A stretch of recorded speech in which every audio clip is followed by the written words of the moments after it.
What's up? How's everybody? What up? What up? Wojo, looking good, Dude, sir. thank you guys. Thanks for having me. Super excited to be here with you too. Yeah, man. Did you like just get out of the gym? I mean, you're looking I mean, pretty. does it look like I got a little swole going on here? I can't. It's just the t-shirt has some padding in it. Yeah, Whatever, man. It's not the t-shirt medium. Like as long as you keep sizing it down. Dude, don't tell my secrets, man. That you're not supposed to say that. Yeah, that's right. My bad. Hey, Wojo, I have a serious question for you. I know, you guys, you have a podcast, the Lifeonaire podcast, and you have a co-host, Polish Peter. Do you ever feel like your co-host is just like weighing you down and you're just like always trying to just like, I mean, he's like always riding your coattails and you always feel like you're being brought down by your co-host? That happens, man. Like, and I think it happens a lot, right? Like more, and sometimes they ask about other co-hosts because they don't want to address their co-host individually. So like, I can relate to this a lot. And in fact, I did tell him I was going to be on the show, and he said, "Dude, well, what are they out of? They out of interviewees? Like they couldn't be like 4 months ago." Why am I friends with you? I don't know why you're like. I don't know why I have you on the show. Hey, I'll tell you one thing for me though. I love my co-host because he's very empathetic. Like he feels my pain, right? My co-host is like, man, I know that you think I suck, right? Like he knows how I feel about him.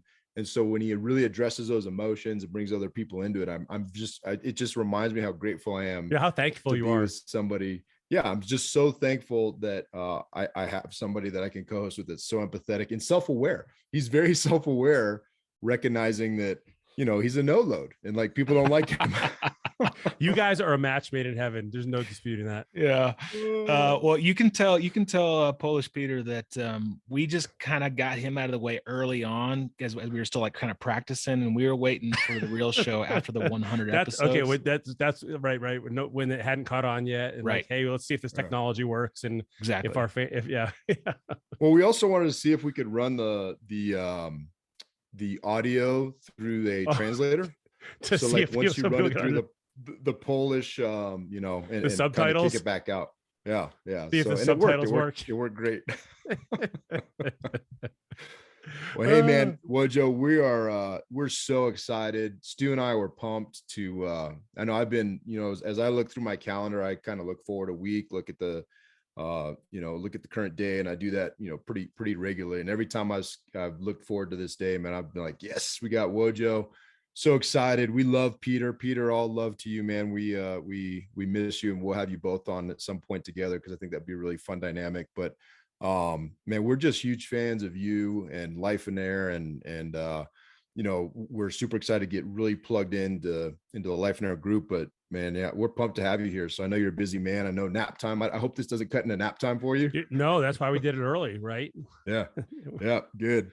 But we'll get into some of those specifics. But hey, tell us a little about yourself and be specific, dude. We want to hear, I want our audience to hear like just the huge shift and from like you being crazy weightlifter, marketing, doctor, like all the things that are very, very high level, and kind of how you've evolved into the CEO of Lifeonaire.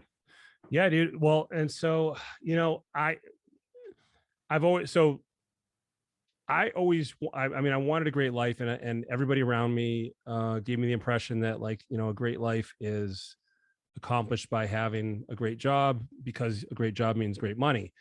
And so I didn't have any connections. I didn't have any like somebody like any nepotism that was going to work for me. So I had to go out and get an education to get that. And I joke that like I didn't want just a good life. I want a great life. So I got 4 degrees.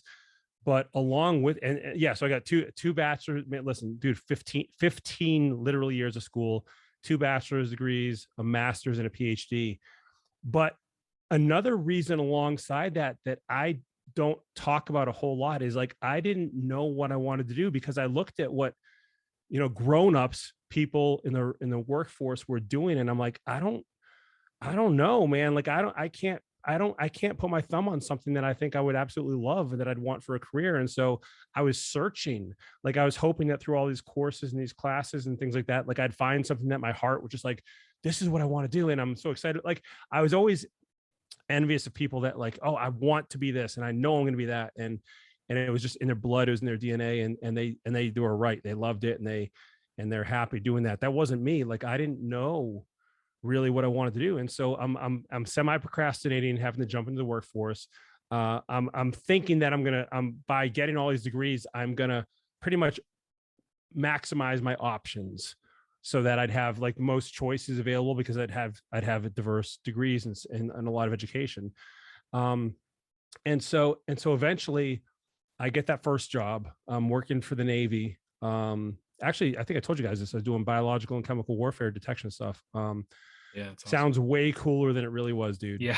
Like, like people are like, ooh, really? And I'm like, listen, I'm like mixing chemicals. Cool. Yeah, I'm mixing chemicals the same as I was in like grad school. Like it's the same stuff, except this stuff I don't want to spill on me, right? And so like for literally first month of working, I'm like, I can't do this, dude. Like I can't imagine working for somebody else the rest of my life, doing something I'm not passionate about. And it's not even that the people or the job itself were terrible. That's not it. It's just that somebody else had control over my life. Like when I worked, how much I made, what I worked on, who I worked with, all these things were outside of my control. And that just really, really viscerally, I felt it. And so I started looking at real estate. And actually, on the surface, as I'm starting to look into real estate, everything's great. My first year in real estate, I actually got coached by Steve Cook of Lifeonaire. He coached me through my first 3 deals. I did 3 deals my first year and made 6 figures net, which for me, that was like the heavens opening. And well, my first deal, I made 33 and change. And that was like literally half my year's salary. And I'm like, holy cow, like in one property, I just made half my year's salary. And I still had a full-time job while I'm doing this. What would happen if I was actually working at this like full-time? Like I started running, dude, I've made $1 million in my head like 10,000 times. Like, and so like you just gotta, and so here I am, I'm like on the surface, everything's awesome. And then, but I'm working all the time, and that working all the time cost me my marriage. It ended me in over $500,000 of debt, with almost $90,000 of credit card debt. Like all these mistakes I made that I was oblivious and blind to, because I was pursuing success by worldly standards of money, and I kind of wore it as a badge of honor. Like I'm like, hey, I'm doing really good, and I'm getting acknowledgement and approval from everybody, and they're patting me on the back and, dude, you're killing it, you're this, and I'm I think this is part of like the entrepreneurial dilemma, is like we tended to find some significance in that. Like the more successful we are, it's easy for us to kind of get wrapped up into that identity. And so like I just crashed and burned, and I had to start over again. And it's funny because so we'll talk more about Lifeonaire later, but like when I first went into Lifeonaire, dude, I was the guy that said, show me how to make the money. Like I'll worry about life later, which is exact. And I caution people against this now. I'm like, listen, I tried that. It doesn't work. It doesn't work. Please learn from my mistakes.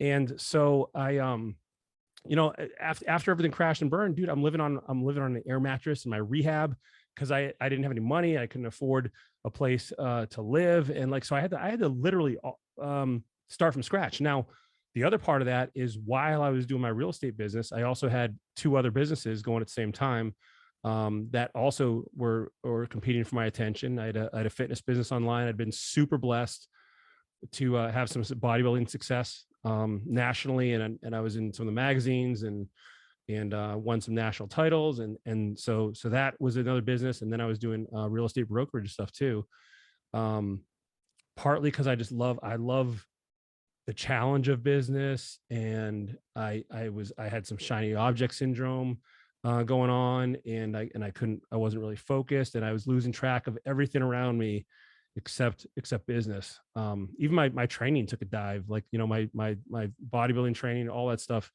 took a nosedive. And so that's kind of like what led me down this Lifeonaire path, to tell people like, dude, you don't have to pick one or the other. You can do both when you do it correctly. And there's a way to do it.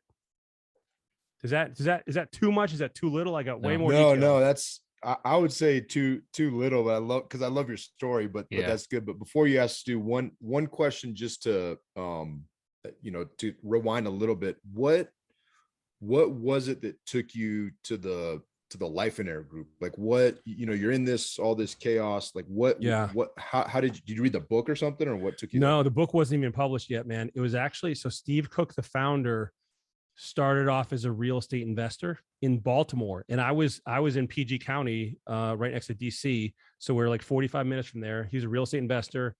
And at that point, Steve was a nationally recognized person. And I happened to, this is crazy, dude, talking about like serendipity. I knew he was, I'd heard, I actually had his course. Awesome course on rehabbing houses. And that's what I used to get to the rehab. But anyways, I'm at a property auction in DC. It was like an auction.com auction. And I see Steve Cook, and I was with my buddy, Kevin, who actually you guys haven't met yet. He's in Lifeonaire too now, which is awesome. And so I'm like, dude, that's Steve Cook. And he's like, dude, no way. He's like, that's why. And dude, this sounds so ridiculous now, because I was literally starstruck. I'm like, and I tell Steve this, and Steve is the most mild-mannered, meek, like just average looking guy. But when I told him this, how I first thought, he's so red, it was hilarious. But I go up and talk to him, I'm probably like stuttering, like Steve Cook, like, and he's just super nice to me, and we start chatting, and he was just super nice. And then I looked up his coaching after that, and I saw he had an entry-level coaching program, and I got into it. And then a few months into it, he called me and he said, hey, listen, we're starting it's called Titanium Coaching. Are you interested in being in it? And he named some of the people that were going to be in that group who were other nationally known people. And I'm like, Steve, like, listen, I am honored, I'm flattered, but I don't fit in that group, man. I've never even done a deal yet. And he's like, no, I see something in you, that I think you got something special, and you're going to be successful, and I want you part of this group. And I'm, dude, when somebody like that says something to you like that, it gives you the inspiration. You're like, you don't want to let them down, number one, but to have them see that in you, I mean, it's very powerful. It was for me. And that was the catalyst that changed everything for me, is getting around those high quality people that now I could, be pulled along in their wake. Yeah, man, that's awesome. I when David and I came to Milwaukee, and we went to the Get a Life Getaway, it's a 3-day event, where it really kind of helps create your vision.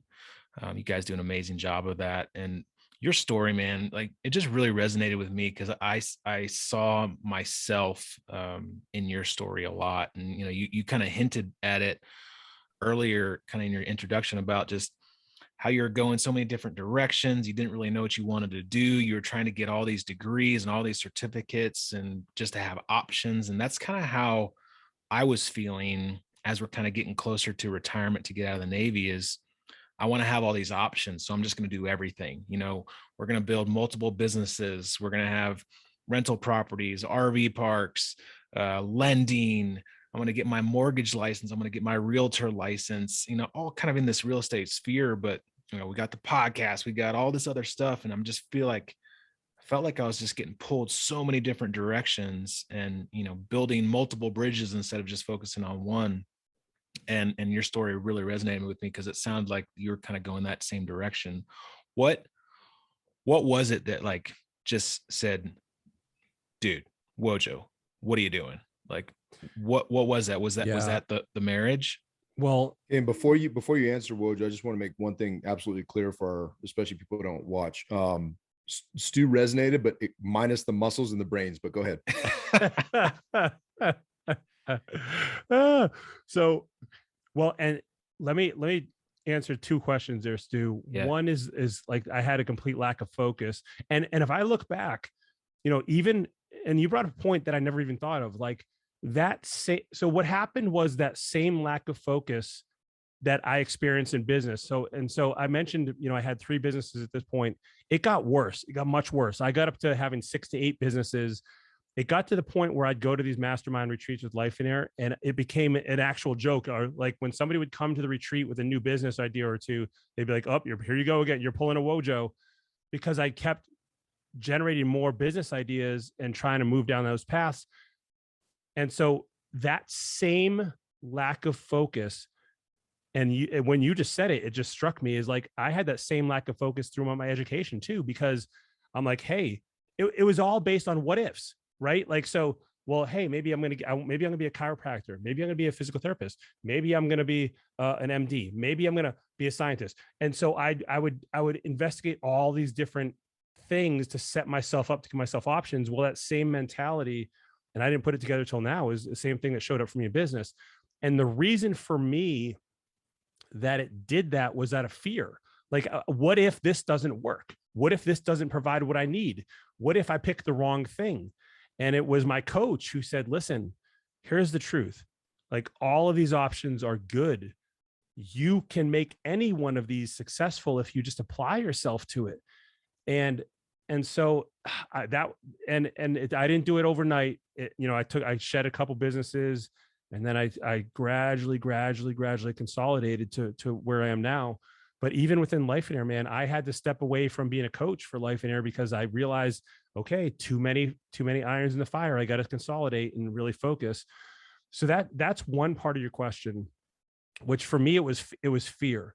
If it didn't work, because like because it is scary to be an entrepreneur. It can be, if especially if you're right on that cutting edge and you don't have, a really strong like track record and experience, and you've built the confidence yet, which I hadn't. Like, each of my businesses was doing okay, but I knew it wasn't doing anything close to what it was capable of. And I'm like, what's wrong with this picture? And there's nothing wrong with having multiple businesses. And this was actually, dude, almost everything I'm telling you, I learned from other people. So they said, listen, there's nothing wrong with multiple businesses, but you got to get one up and running first and streamlined and optimized. Then you start the next one without losing, a hold of that first one. I didn't do that. I did a bunch of them all at the same time. And that's why I didn't get the results I was looking for. Now, the other thing, and I think you were alluding to this too, is with my wife, my ex-wife, that was in terms of like when I realized this wasn't the right path. And I had really screwed up, is that was the moment, man. Like, I literally didn't want to get out of bed for a month. I don't think I left my house. I mean, I didn't, maybe I must have gone to the grocery store or something, but I didn't. I stopped working out. I stopped talking to people. I had a couple friends that checked up on me that were like actually probably concerned that I was going to do something stupid. But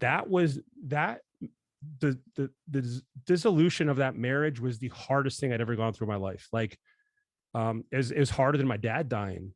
My dad died at 57 of a heart attack, and this was harder for me than that. And that's when I realized, like, dude, I totally screwed this up. Like, I had my eye on the wrong thing, and the whole thing just came collapsed down on me. Yeah, man, I really appreciate you sharing that. And I think a lot of people can resonate. I think I think the idea of entrepreneurship and the idea of being a business owner is very sexy, right? And it's very appealing. And I never want to work for anybody again in my life, and all these things that we say. But there's a true cost as well. And you have to either manage that cost, you have to decide beforehand to be intentional about that cost and put things in their place and put things in their order.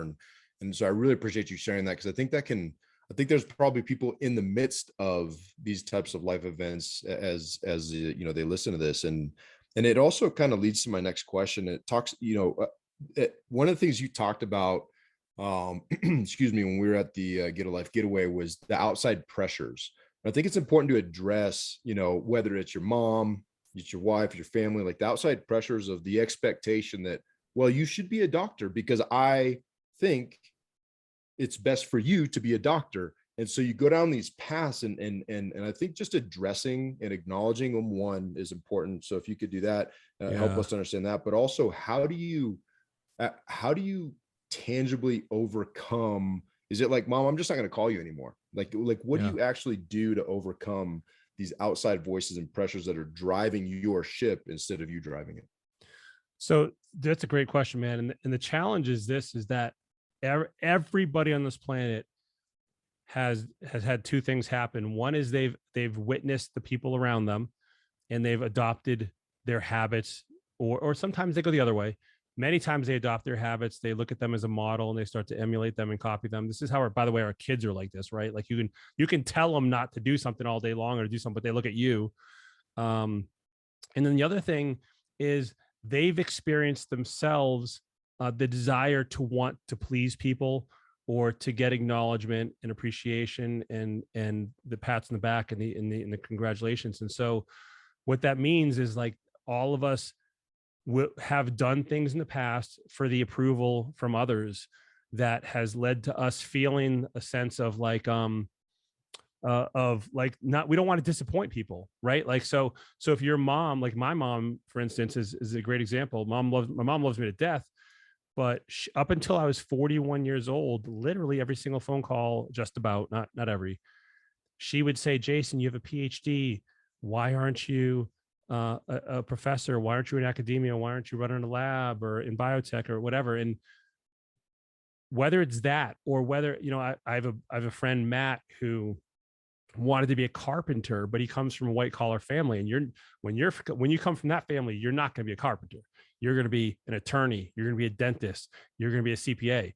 And so he had to choose something that, and he did go along with it because like, and I understand it is hard, especially when it's family that expects and wants something else for you. And I do think that 99% of the times those people want something that they think is good for you. Like they're trying to help you. They're trying to protect you. They're trying to, you know, do what they think is best for you, but it's just not. They're projecting onto you their own version of what life should be like. And so that's a hard grain to go against because you have to let go of what could potentially be some acknowledgement and pats in the back. Like, you know, when I was getting my PhD, my mom could brag all of her friends, like, oh, my son's a PhD student. And, you know, that she literally to this day asks me, like, what do you do again? Like, what? I don't understand. Do you work? Like, and so I don't No, get mom, that. I just take naps. Yeah, right. And do podcasts. I mess with her now. I'm like, Mom, I deal drugs. Yeah. What do you need? I totally mess with her. And so, but you gotta, I think and this is where I think we have so many people that are unsatisfied and unfulfilled in life is because they've never taken the time to really think about what they want. Like they have just gone along the path of least resistance, the one they were encouraged to go on. Like, oh, hey, you're really smart in math. Maybe you should be an engineer. And hey, okay, I'll do that. Like, and it pays really well, so I'll do it. But they're not passionate about it. They just do it for the paycheck. And that's kind of like the golden handcuffs sometimes. That can be like, you mentioned it earlier, David, there's a trade-off, right? Like, do I want the steady paycheck of something that I'm not really passionate about? But I have a job and I'll forget about whether it's actually like secure or not, because that's a whole other discussion. Do I want to go with the steady paycheck and the certainty of covering my expenses, or do I want to go with the freedom and the scariness a little bit of going out on my own, but also have the chance to be fully have passion about what I do and have fulfillment over what I do? And it's kind of a scale. Like I kind of picture it's like that the judge's scale, like, right, that you see, and you're trading. You got to trade off a little bit, at least on the surface of what that decision would be like. Now, what I believe in my like, and I won't say that I believe everybody's supposed to be an entrepreneur or business owner. Some people genuinely probably don't want to be that. Like they don't want to have to think for themselves. They don't want to have to go out and hunt for food. They want it brought to them. And I think that's a dangerous place to be in, but I understand it. Like that, I understand why people are like that. But for me, I think your only true certainty in life, the only guarantee in life you have in terms of business, is that your value comes from your ability to provide value. And so if you can do that on your own, then or your ability to be resourceful and provide value. So if you do that on your own, Now you have the chance to do something that you're really passionate about. Now you can use that resourcefulness for your own good instead of somebody else's good.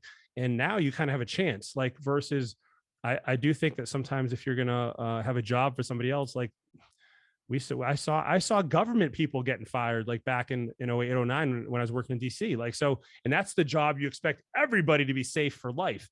So I don't know, man. Like I think that trade-off is there, but you gotta consider living a whole life doing something you're not passionate about, especially if you're doing it 8, 10, 12 hours a day. Like that doesn't sound so fun. Yeah, man. And you really opened up our eyes to,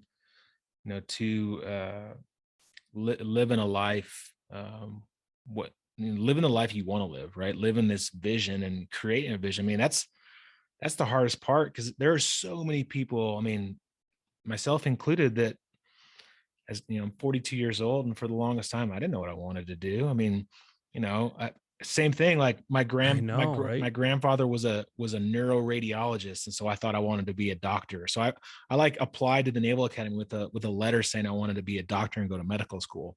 Didn't go that way.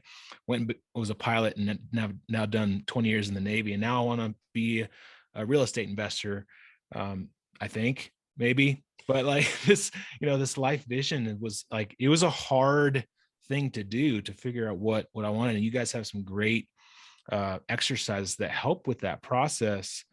But I want to ask, and we had talked before starting the recording here about this blueprint. What does everybody think this blueprint is, and does it really work, and is there truly a better way? Yeah, dude. I love that. And so I think everybody in life is working off a blueprint. It's just a matter of whether you actually design the house and the life, or if somebody else designed it for you. Did you come up with this on your own, or is this something you're like, yeah, this looks good, I'll just do that, and I'll design my life this way? And so I think that far too many people are living the life somebody else wants for them, or they're just playing it safe and this was easy for them, or they felt it was secure. But at the same time, I think that's the worst choice, because it just gradually sucks the life out of you. How can you not have the rest of your life affected if you don't like what you're doing at work? Like when you come home, when you're irritated, you're frustrated, and not say that those things don't happen when you work for yourself too, but like when you feel like you have no control over the direction of the company or decisions that are made, or that stuff leaks into your relationship. But imagine a different alternative where you get to design the blueprint, the vision for the life you want to live, and then from there we'll use that now as the tool to go out and create the business exactly in a way that complements our life and that serves us. This is the part that I think, and this is speaking to the people who do start to go into business for themselves or entrepreneurs, like the biggest this is what everybody forgets, is like the biggest purpose of our business is to provide for the life we want. Like really, like, yes, it should serve the community. Yes, it can give to a greater cause. And those are all great things. But at the heart of business, it has to be to provide the life you want for you and your family and your loved ones. And so that's where, like, I think if people would take that time to create and figure out what they want versus what other people have said you should want, and that's tough, by the way. That whole should thing happens to career choices, possessions, houses, cars, like what I'm going to wear for clothes. Like that is just a general pressure you just got to learn to dismiss and go to, move to your own tune. And the way, as we we're talking prior to this, I think the best way to do that is to get around other people that are doing that kind of thing, so that you have a new influence, a new environment that is empowering to you and can show you like there is a different way. And that's the one thing I'm really passionate about telling people is like, listen, I'm there. You can have an awesome life and make the money you want to, and have an awesome business. And all these things aren't mutually exclusive, where I think so few people acknowledge, or maybe some people are think it's too good to be true. And I get it. If you don't see a lot of people doing that, I could see how you could get discouraged with that. But I'm here to tell you, man, like, and you guys are meeting these people too, like where there's just such a better way to do it, which is, it starts with the vision. and then it goes to designing. In most, I want to be cautious here, because like I don't think that not every single person needs to be an entrepreneur or own a business to fulfill their vision. But what I do see many times is like, after they create their vision, and this is part of the exercise that you guys went through, is like, you might discover you have 20 hours a week to work before it's impeding on the life you want to live. And so unless you can arrange your job that you love to get to pay you enough money to do that in 20 hours a week, you may have to investigate going out on your own. And so like that's really where it comes into. So it's not to say that everybody who's going to own everybody who's gonna have a great life needs to own a business. That's not true. But like you gotta juggle these puzzle pieces. But before you can do that, and you got to put them together, you got to know what's the picture I'm trying to create. And that's again where the vision comes in. Yeah, dude. There's a oh, sorry, go ahead, Stu. One of the guys. So I just got back from my first Lifeonaire retreat, and there's a couple guys that joined us that have been Lifeonaire for a while, and we really connected. And he told me this year his number one goal was to be bored, and I was like, dude, that's awesome. He's like, I'm selling my house, selling my car. I'm going to travel around. I'm going to speak. I'm going to go to different things, work on my mindset, but I want to be bored this year. And I was like, that's I don't know if I could do that, but like that was his vision, is I want to be bored this year. Yeah. But most people will be like, what? Like, and if it's not for you, cool. But for him to be able to identify that for himself is cool. Like, that's pretty countercultural. Yeah. Like we live in a culture that's like, crush it, 10X it, like grind, hustle. And so dude, I mean, in the world that we live, the world that we put ourselves in with real estate investors, right? I mean, that, just like you said, 10X it, get as much debt as you possibly can, more deals, double your growth, all this stuff. And is that truly the best path to be on for you? Right, man. I don't know if it is. When you have to have a strong vision too to counter that, because it gets even stronger than that, right? Like we have people in our network that are like, debt free, you're stupid. Yeah. You're a bad investor. You're an idiot, right? Like it's not even just necessarily, I mean, I don't want to say benign. Like I don't expect other people to embrace my vision, but if you don't, if you don't have a vision for yourself, then those influences are not going to be light influences. They're going to be like, man, I'm telling you, if you don't look for this ROI and you don't use cash on cash and pull this debt and do this thing, like you're just not smart. Right. And you're like, well, but are you sure? Because everybody gets sucked into that. Right. Yeah. Yeah, dude. Well, you bring up a great point. So like with Lifeonaire, we talk about debt, and more than anything, we want people to understand debt. And if you want to go on, if you understand it and you want debt, cool, just understand what it's costing you. But in that case, you're hearing from somebody that has a unidimensional filter on investing, which is ROI, return, leverage, money, right? Here's the truth though, that what part of life is one level, is single level. It's like unidimensional. Nothing is. Like that's the part that people miss, is like every part of life is interconnected. And so when you, for instance, decide that ROI is your only indicator of success in business, okay, well, how about this? How about, are you stressed losing sleep at night over your investment, or how you're going to pay those bills? Or if you have a property go vacant and there's a mortgage payment due, does that bother you? Or how about your return on time? Like, how is this affecting your schedule? Like there's so many different parts to this. And this is where like, you got to realize all these have to fit together. You can't, in almost any part of life, there's interplay, and there's multiple things to consider. That are much more valuable than necessarily just an ROI in this case, Yeah. And one of the things that you guys had really talked about quite a bit that I absolutely loved is, you get a bunch of entrepreneurs in the room, and usually when you start at that surface level, most of them will start at the point of, hey, I'm doing this for my family. Like the reason that I am building this business, and your wife is yelling at you, and you're like, don't you realize I'm doing this for you? And I loved just the simple thing of, okay, if that's you, if that's what you're saying, then how about this exercise? Stop and ask your family, hey, are you appreciating this thing that I'm doing that's for you? And then you hear the answers, right? You hear, well, Daddy, I want you to be, I'm facing this on the extreme end right now, because I I did this thing called Watchdogs. Watchdogs is watch dads of great students. It's a school program. The dads go and you walk around. I did recess with the kids. I played with them. It was great. But my son the next day was like, Dad, like, he was so mad. I don't want to go to school because I want you to come be a watchdog. And I'm like, buddy, Watchdogs doesn't pay. They pay $0. So like, I can't come play with you guys every day. But the point is, when you ask your family and you ask your kids what it is they want, typically it's that time. It's that, they don't want the nice car or the beautiful house, or that they want you. And I think you guys really do a great job of highlighting, hey, quit lying to yourself. If you want to spend 80 hours a week, then just acknowledge that you for yourself want to spend 80 hours a week. And that's how some people are built.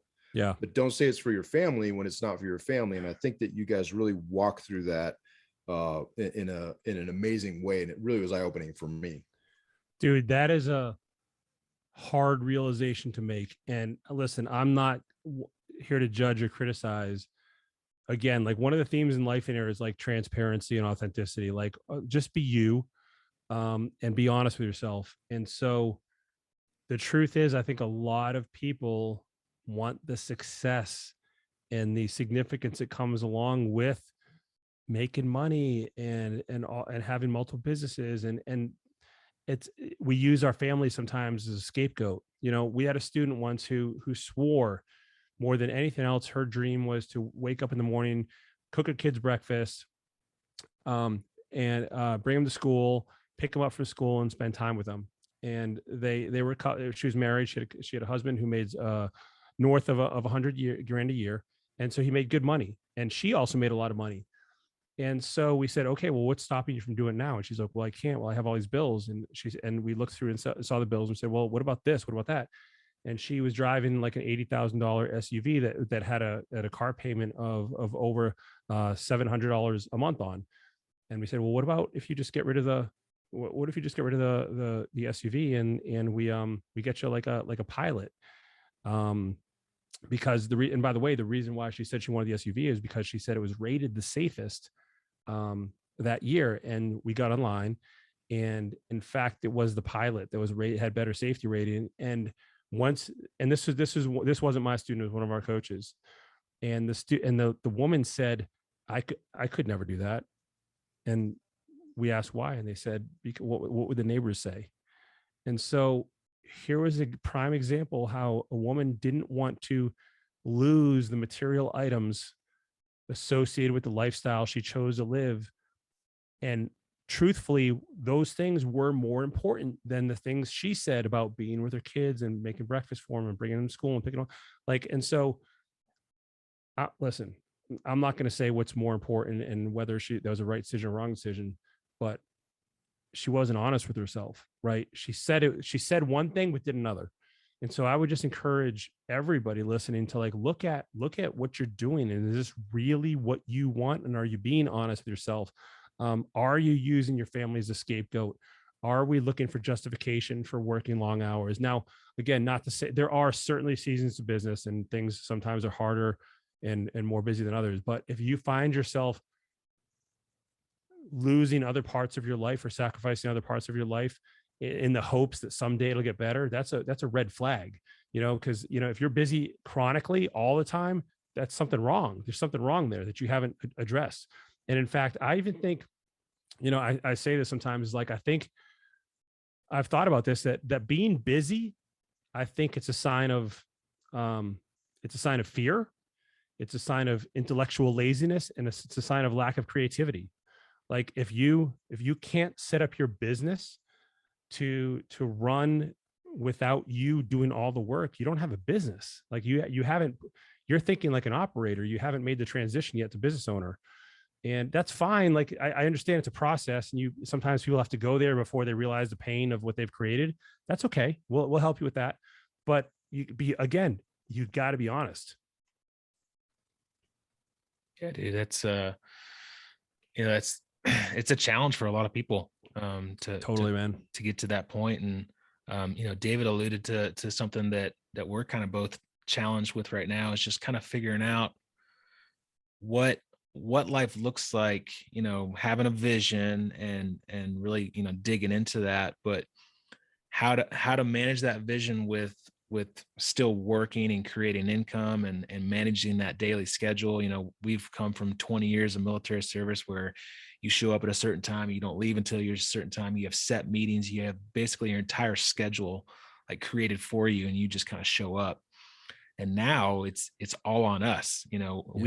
And you can go do watchdogs all day long at school and play with the kids and take the kids to school, pick them up, play day. And I've kind of found myself getting into this role of like dad duty all the time, because I love it and I want to, but at the same time, I still need to kind of do some work and create some income.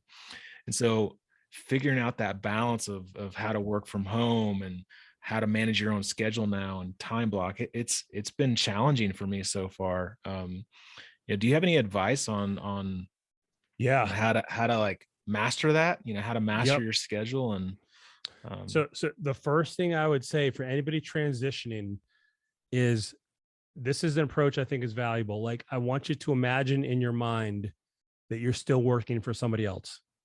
In your head, think of all the things you have to do, and you have somebody looking over your shoulder who's checking up on you and you're going to report to. Now, in real life, you could have an accountability partner. You could have somebody else that's going to help you through this. But that's a good thing to because you have to build in the discipline to get things done still. Now, that's only the start, because I think the next thing, what I would imagine is like, okay, let's say your boss, your imaginary boss here, came to you and said like, hey, I love everything you're doing, but I want you to get it done in 6 hours instead of 8. What would you do? How can you do that? And then by the way, what you're going to do there is start to think of more creative ways, more intellectual, deeper ways to accomplish the same thing in less time, whether it's delegation, it's automation, it's systemization, whatever it is, right? Or elimination. Maybe there's some things you're doing that are really, quite frankly, between us, they're a 2 on the 10 of on a scale of 10 for importance. And so that's the next step. After that, I would, and by the way, when you're doing that, what are you going to do with those other 2 hours? What do you guys think? You're going to do your vision stuff, right? Yeah, live your life vision. Yes. And so it's a gradual transition. Do not try to go right from a full-time job or career to living your vision 100% when your vision says you work 10 hours a week. You're going to crash and burn. Right. Not only because of like, you're not going to know what to do with yourself, but you're going to be stressed out about, because you're like, I need to get this business running. It's just not, you have to transition slowly. It's just like everything in life, right? Like, it's those slower, more methodical, more thought out steps are more likely to stick. And so I would do that. And then once you have that machine running at 6 hours a day or whatever the number is, right? Like, you want to take a small step. You could even start with like, hey, a typical day for the Navy is what, 8 hours a day? Yeah. Okay. So you could say, how can I get my work done in 7.5 hours? Right. 7 hours and 45 minutes. Start wherever you have to. Get that bite-sized chunk to get a little bit better in what you're doing. Prioritize the things you need to do, and then make sure we don't probably have a lot of time to start to talk about how to get those tweaks in, but you gradually, step by step, will get yourself down to the point of like your vision that says like, hey, I work 4 hours a day, and that's still 20 hours a week. And now it's really just the thing I like about that a lot is what you're doing is very few people. I am not a business person, man. Like, I learned this. I was not naturally like some people, like my brother, for instance, he can figure out how to make money off of anything. Like that's natural for him. It's not for me.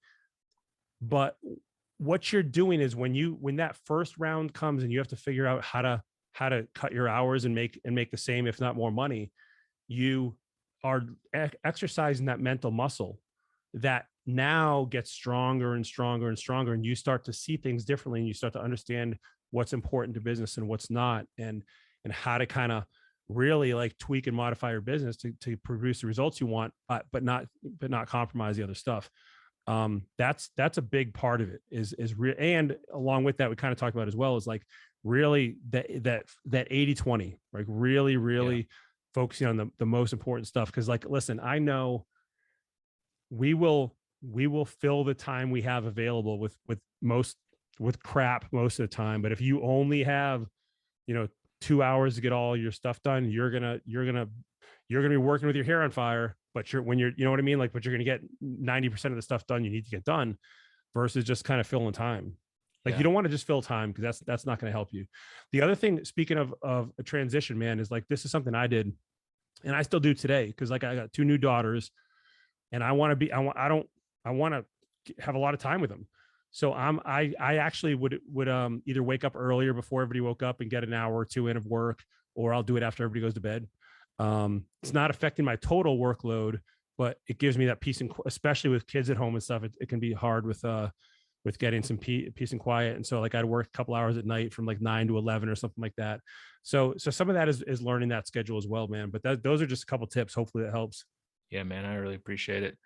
Yeah, it's definitely I was kind of on that scale of trying to go full force from all out transition, taking my kid to school, picking up my kid, they're home, my preschooler's home at noon, and I'm playing with them the rest of the day. And so I had like a 2-hour window to like knock out all the stuff, and I get crushed by email. Yeah. And my whole day is like consumed by email, and there was no really income producing activities. So I had, great conversations with some guys at the retreat that I went on, and David now are like, hey, we're gonna work 9 to 3. We've had some good conversations. I think Polish Peter kind of had that similar schedule with his kids in school. Yep. And so man, it's good. I mean, this Lifeonaire group has really helped us a lot so far. Well, it was awesome. We had Steve Cook on. We had him a long time ago first, and then Peter. Oh, nice. But he had set, and we were in the midst. This was relatively early on. We were in the midst of our full-time Navy careers and trying to run a business on the side. And he was like, "Hey guys, we have till 3:00. Like our window is here and here." And like, he's like, "There's nothing after 3. So you need to figure out how to make it work." Yeah. Because I'm going to pick up my kids. Right. And it exposed us to something before really getting deep into it that really intrigued us, and that started our journey towards becoming Lifeonaires, because you're like, man, that's pretty cool. Like there was no compromise. He's a super nice guy, like very, like you said, very unassuming, super humble guy. But there was absolutely complete conviction and zero, we knew there was zero ambiguity in that end time. And so we had to take a day off of work or whatever to make it work. Cause he's like, this is the schedule, guys. Like, yeah. And once we hit 3, you guys turn to a pumpkin, I'm out. Like there's no compromise. And I love that. But I think that's some great advice that you give. And, I'm curious, and I think we're going to have to bring you back and maybe you and Peter back another time to go through some of because we love doing very tangible, bite-sized things for people to take action on. So we'd love to have you guys back. But I'm curious, just on a higher level, how do you encourage people to take that jump, right? To take the jump from whether it's W-2 security, once they kind of realize, okay, I'm not really living my vision. If they've gone that far, like, how do you really take someone through the process of actually taking the leap to try to live the life that they're meant to live? Yeah, man, because it is scary, right? It can be totally intimidating.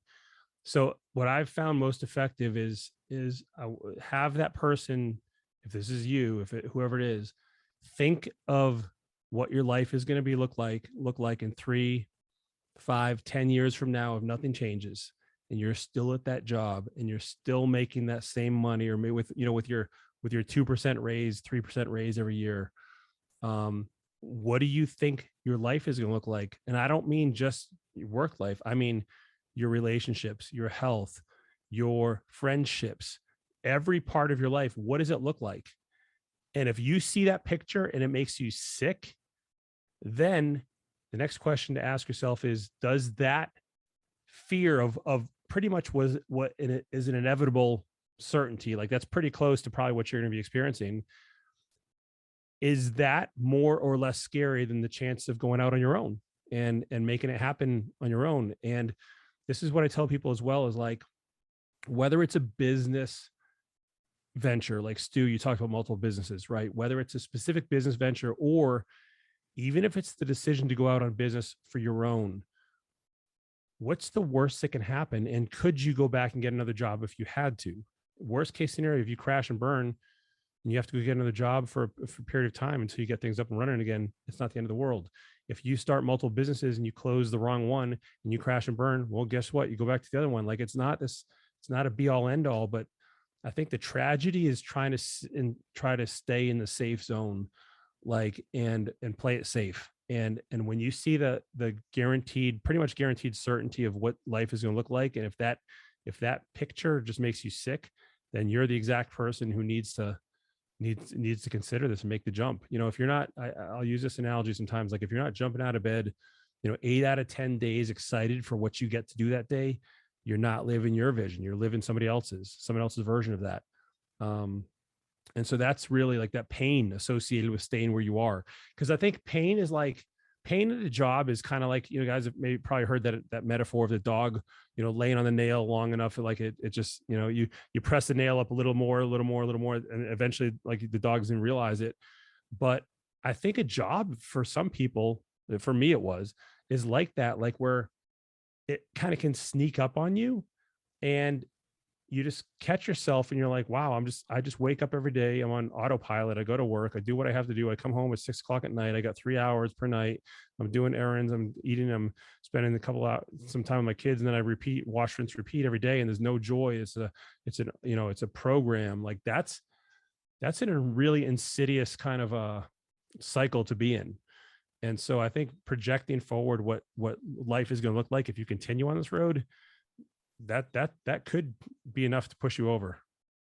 I'll tell you what, dude, it did for me, man. Like that exercise was, it was super impactful for me. I saw, myself 10 years down the road, my wife and I, like, just continuing to grow apart to where like I have my own thing. She has her own thing. My mom and stepdad were married for 20 years, but they did the same thing. They just grew apart over time, didn't talk, didn't hang out, didn't do things together, didn't have fun together. And they got divorced. Her mom and her stepdad did the exact same thing. And I saw us going down that path of, I'm so focused on business. I'm waking up at 4 a.m., crushing business, going to work, doing my thing. And like, I saw that happening and it really scared me and it woke me up. And that really had an impact on what I want my life to look like. So I tell you what, man, it was super impactful for me, and that, I can't thank you enough. I can't, I owe you guys a lot just to kind of change that for me and really kick myself in the butt and get into high gear of creating this vision and taking action on it.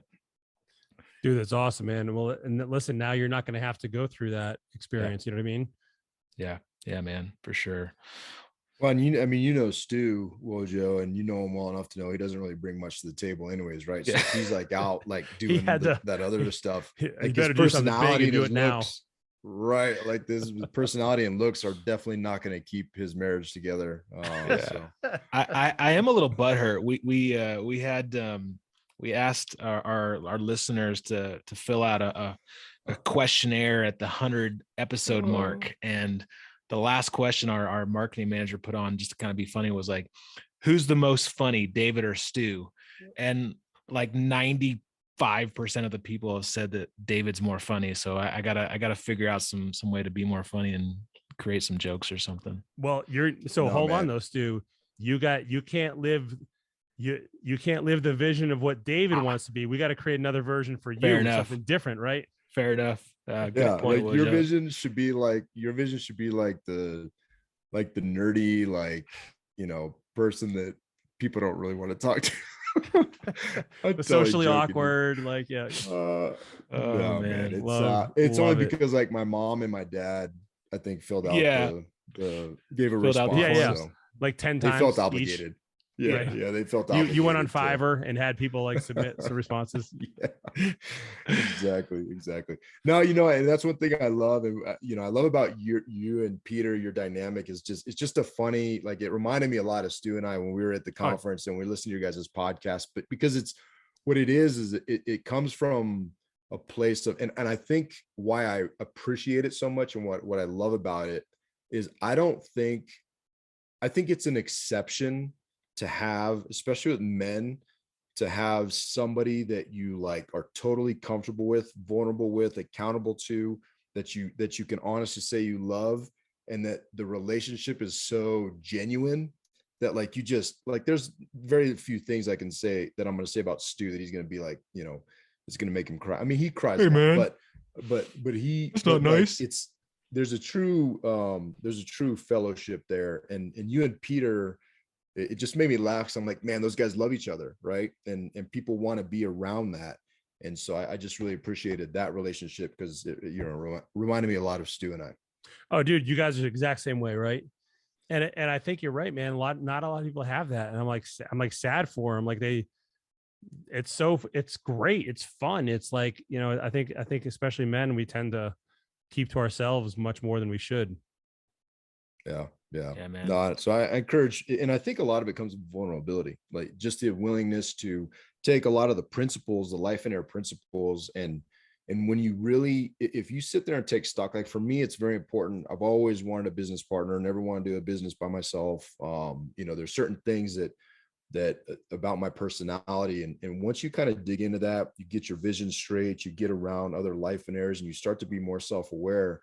You're able to express that to the people that are important to you, and then it changes the whole dynamic, right? Like I'm not like the too cool for school guy. Like I'm more like the guy, like, dude, you're an overshare, and like your emotions are making me uncomfortable. but I think that also leads to some depth, and it also had us connect, right? Like, it was very special for Stu and I when we went to Milwaukee, meeting you and Peter in person. Like it was a really good, it was very edifying, a very good experience all around, outside of all the amazing content and the stuff that you had us go through. Just the relational side of it was pretty awesome. So. Oh, cool, man. Yeah, I'm glad you enjoyed that. I think and people sense that, like, right, and like you when you spot it, you see it, and I think all of us at some level are searching for connection, and that's just a huge part of what we do. And even when we see these visions that people create, like a huge part of that is relationships, really. At the end, if they come into the event thinking like, I want this huge bank account and all this nice stuff, and at the end of it, they're like, you know what, like, I want to reconnect with my dad that I haven't talked to in 5 years. I want to have a stronger relationship with my spouse. I want my kids to know their parent. And like, that's a lot of times, I think, what it comes down to. Not all the time, but it's a large part of it. Yeah, dude, for sure. Well, we can't wait for you to come to Denver, and we'll go play in the mountains, maybe do some snowmobiling or snowboarding or something. And so, guys and gals, hey, we're kind of getting to the end here, but we want to talk about Lifeonaire.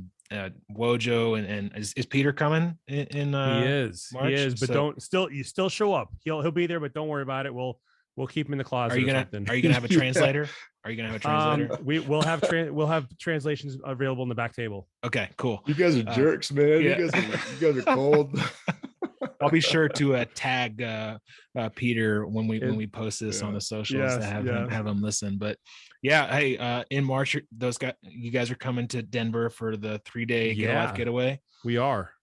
And so if this sounds interesting to anybody, go to what is it, lifeonaire.com. Yep. Lifeonaire.com, check it out. They've got some other events. If you haven't read the book, you should absolutely read the book. What else am I missing, Wojo, that we want to plug? Dude, that's the best place to find us. We're of course we're on social media and stuff, but like, if you want to really learn more about just what we do, like lifeonaire.com is probably, in the book, is the best place to start. Yeah. And the podcast, Lifeonaire podcast is awesome. Dude. Yeah. Thanks, man. Awesome. Yeah, for sure. The Lifeonaire show. Yep. This has been really fun, man. It's great to see you, and we'll put all of the links in the show notes. Yeah, man, this was good. Dave, you got anything? No, man. Thanks, Wojo. Really appreciate you. Really appreciate your time. I can't overemphasize the impact that you guys have had on Stu and my life. And I just want to encourage you that, when we think about you guys and we think about the group, but specifically, you and Peter and that relationship, and you guys are a gift from God for us. It's a huge blessing to have come into the group and yeah, we love you guys and we're super excited to be able to commit more and to grow with you and the rest of the Lifeonaire group, and just super excited and keep it up, man. You guys are changing lives. You guys are impacting people in very serious ways that are making them better human beings and better for their families, their legacy, everything that they realize is important to them. So thank you for that. Awesome. Brother. Thanks so much, guys. Thanks for having me on. Appreciate you guys. Yeah, guys and gals, hey, Yeah, go man. check out Lifeonaire, go read the book, go listen to the podcast. And if you're really interested, come join us in Denver for the next Get a Life getaway. Hey, share this, take a screenshot of this episode, share it on your social medias, tag us, reach out if you need anything, have any questions about it. And hey, most important, go fill your storehouse. Make a great day, friends. Thank you. See ya. Thanks, Wojo. See you guys.